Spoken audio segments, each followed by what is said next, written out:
नमस्कार, मंडल news bulletin में आपका स्वागत है। आइए पेश करते हैं आज के प्रमुख व मुख्य समाचार। अमरावती महानगर पालिका द्वारा कोणार्क इंफ्रास्ट्रक्चर लिमिटेड को दिए गए सफाई ठेके में शामिल पार्ट बी के कामों को प्रशासकीय मंजूरी देने का विषय एक बार फिर अधर में अटक गया। कल गुरुवार 12 अगस्त को बुलाई गई स्थायी समिति की बैठक में यह विषय स्थायी समिति के सामने रखा गया था, लेकिन निविदा से संबंधित कोई भी रिपोर्ट प्रस्तुत किए बिना केवल मंजूरी के लिए प्रस्ताव रखे जाने को लेकर स्थायी समिति सभापति अविनाश मार्डीकर ने संताप व्यक्त करते हुए बैठक को स्थगित करने का निर्णय लिया। स्थगित बैठक को आगामी 17 अगस्त को बुलाने का निर्णय लेते हुए अगली सभा में सफाई ठेके की निविदा प्रक्रिया की पूरी रिपोर्ट प्रस्तुत करने का निर्देश भी प्रशासन को दिया। विदर्भ की कुल स्वामिनी अंबा देवी व एकवीरा देवी मंदिर परिसर के विकास का 410 करोड़ का प्लान सरकार के निर्देश पर MSIDC ने तैयार किया। अंबा देवी संस्थान में मंगलवार को हुई महत्वपूर्ण बैठक में उक्त शासकीय कंपनी के आर्किटेक्ट भिवगड़े व इंजीनियर पागरू तथा सहयोगियों ने संस्थान के प्रमुख पदाधिकारियों के सामने डेमो देकर विस्तार से जानकारी दी, जिसमें कुछ सुधार दर्शाए गए, जिसे आर्किटेक्ट ने मान्य किया। उसी प्रकार 4 चरणों में कॉरिडोर विकास का काम किए जाने पर सहमति हुई, लेकिन हनुमान मंदिर के पास नाले से सटी जगह पर 4 मंजिला अस्पताल के लिए स्वीकृति नहीं मिल पाई। 2 मंजिला अस्पताल बनाए जाने पर मंगलवार की बैठक में आखिरी सम्मति बनने की जानकारी है। नवरात्रि के बाद काम प्रारंभ होने की पूरी संभावना है। धामनगढ़ रेलवे शहर के मुख्य मार्केट तथा शाला परिसर में लगने वाले ट्रैफिक जाम को नियंत्रित करने के साथ ही किसी भी संभावित हादसे को टालने हेतु जिला प्रशासन ने एक बड़ा निर्णय लिया है, जिसके तहत जिलाधीश आशीष येरेकर ने धामनगढ़ रेलवे शहर में सुबह 8 से रात 8 बजे के दौरान भारी वाहनों की आवाजाही को पूरी तरह प्रतिबंधित करने से संबंधित सूचना जारी की।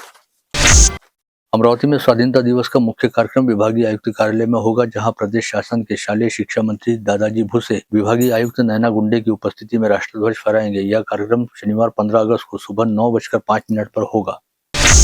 स्वाधीनता दिवस के उपलक्ष्य में चलाए जा रहे हर घर तिरंगा कार्यक्रम के अंतर्गत बुधवार को अमरावती महानगर पालिका की ओर से शहर में भव्य तिरंगा रैली का आयोजन किया गया। इस रैली में हजारों नागरिकों ने उत्साहपूर्वक भाग लिया। तिरंगा हाथों में लेकर निकले नागरिकों ने देशभक्ति के नारों से पूरे शहर का वातावरण राष्ट्र प्रेम से सराबोर कर दिया। कल दोपहर 4 बजे नेहरू मैदान से रैली को हरी झंडी दिखाकर रवाना किया गया। रैली राजकमल चौक, जयस्तंभ चौक, मालवीय चौक व अरविंद चौक से होकर संत ज्ञानेश्वर सांस्कृतिक भवन पहुंची, जहाँ इसका समापन हुआ। इस दौरान जयस्तंभ चौक स्थित राष्ट्रपिता महात्मा गांधी की प्रतिमा तथा अरविंद चौक स्थित डॉक्टर बाबा साहब अम्बेडकर की प्रतिमा पर पुष्पहार अर्पित कर उन्हें आदरांजलि दी गई।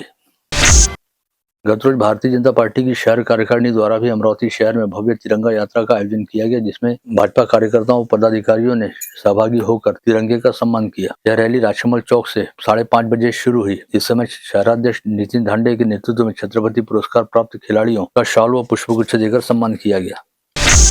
परसों 15 अगस्त को स्वाधीनता दिवस मनाया जाना है। ऐसे में अंबा नगरी में भी राष्ट्रध्वज तिरंगा की बाल गोपालों में डिमांड बढ़ गई है। मोची गली सहित पूरे शहर भर में तिरंगे के झंडे, बैच, बिल्ले की बिक्री की दुकानें खुल गई हैं। सिवसा के भाजपा विधायक राजेश वानखड़े आज दोपहर दिल्ली के लिए रवाना हुए। कल वे देश के गृह मंत्री अमित शाह से उनके कार्यालय कर्तव्य भवन में भेंट करेंगे। विधायक वानखड़े की कल शुक्रवार 14 अगस्त को दोपहर 12:15 बजे अमित शाह से भेंट निर्धारित रहने की जानकारी सूत्रों ने दी है।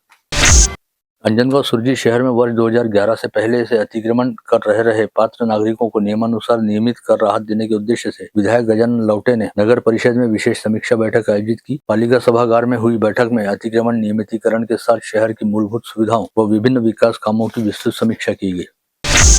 शहर में बढ़ती यातायात समस्या व बेतरतीब पार्किंग को देखते हुए पुलिस आयुक्त राकेश ओला ने विगत दिनों इरविन चौक व होली क्रॉस स्कूल परिसर का प्रत्यक्ष निरीक्षण किया था, जिसके बाद से यातायात व्यवस्था में उल्लेखनीय सुधार देखने को मिल रहा है। संबंधित अधिकारियों को आवश्यक निर्देश दिए जाने के बाद क्षेत्र में यातायात को व्यवस्थित करने के लिए प्रभावी कदम उठाए गए हैं। हाल ही में अमरावती शहर पुलिस आयुक्तालय द्वारा शहर की यातायात व्यवस्था को सुचारू करने के उद्देश्य से एक अधिसूचना जारी की गई, जिसमें सुबह 6 से रात 10 बजे तक अमरावती शहर में सभी तरह के हल्के व भारी मालवाहक वाहनों के प्रवेश को प्रतिबंधित किया गया। जिस पर आपत्ति उठाते हुए अमरावती जिला मोटर माल वाहतूक एसोसिएशन ने पुलिस आयुक्त राकेश ओला को ज्ञापन सौंपा है, जिसमें मांग की गई है कि अमरावती शहर में नो एंट्री को लेकर सन 2020 से पहले वाली व्यवस्था को कायम रखा जाए। बैंकिंग क्षेत्र के लाखों कर्मचारियों व अधिकारियों के लिए 5 दिनों का कार्य सप्ताह लागू करने की मांग अब तक प्रलंबित रहने को लेकर कल बुधवार 12 अगस्त को शाम 6 बजे इरविन चौराहे पर बैंक अधिकारियों और कर्मचारियों द्वारा जमकर प्रदर्शन किया गया। United forum of bank union द्वारा किए गए आह्वान के अनुसार अमरावती शहर सहित पूरे राज्य के बैंक अधिकारियों और कर्मचारियों ने अपने कार्यालयीन कामकाज के बाद प्रदर्शन में शामिल होते हुए सरकार से अपनी मांगों पर त्वरित निर्णय लेने की मांग की। अमरावती जिले में विद्युत ग्राहकों की विविध समस्याओं का तत्काल निवारण करने हेतु महावितरण द्वारा विगत शनिवार को ग्राहक समाधान शिविर का आयोजन किया गया था, जिसमें प्राप्त 435 शिकायतों में से 408 यानी 94% शिकायतों का जगह पर ही निवारण करते हुए ग्राहकों को राहत प्रदान की गई। साथ ही शेष 27 शिकायतों पर आगामी 7 दिनों में समाधान करने की बात कही गई। अमरावती शहर के प्रतिष्ठित वस्त्र व्यवसाय समूह आराधना ने अपने 49वें स्थापना दिवस और 50वें वर्ष में पदार्पण अवसर पर ग्राहकों के लिए एक विशेष और सामाजिक संदेश देने वाली योजना की घोषणा की है। परसों 15 अगस्त को स्वाधीनता दिवस के अवसर पर आराधना समूह अपने गौरवशाली 49 वर्षों का सफर पूरा कर स्वर्णिम वर्ष में प्रवेश करेगा, जिसे लेकर आराधना समूह के संचालक पूरणलाल हबलानी ने बताया कि जवाहर रोड स्थित आराधना शोरूम तथा बिजीलैंड स्थित आराधना होलसेल शॉपिंग मॉल में स्वाधीनता दिवस वाले दिन सबसे पहले पहुंचने वाले 100 ग्राहकों को कम से कम 3000 रुपए की खरीदारी पर उपहार स्वरूप हेलमेट प्रदान किया जाएगा। शहर में दोपहिया वाहन चालकों के लिए हेलमेट पहनना अनिवार्य किए जाने के बाद सड़क सुरक्षा को लेकर जन जागृति बढ़ाने की आवश्यकता महसूस हुई। इसी सोच के तहत ग्राहकों को हेलमेट भेंट करने का निर्णय आराधना समूह के संचालक हबलानी परिवार द्वारा लिया गया है।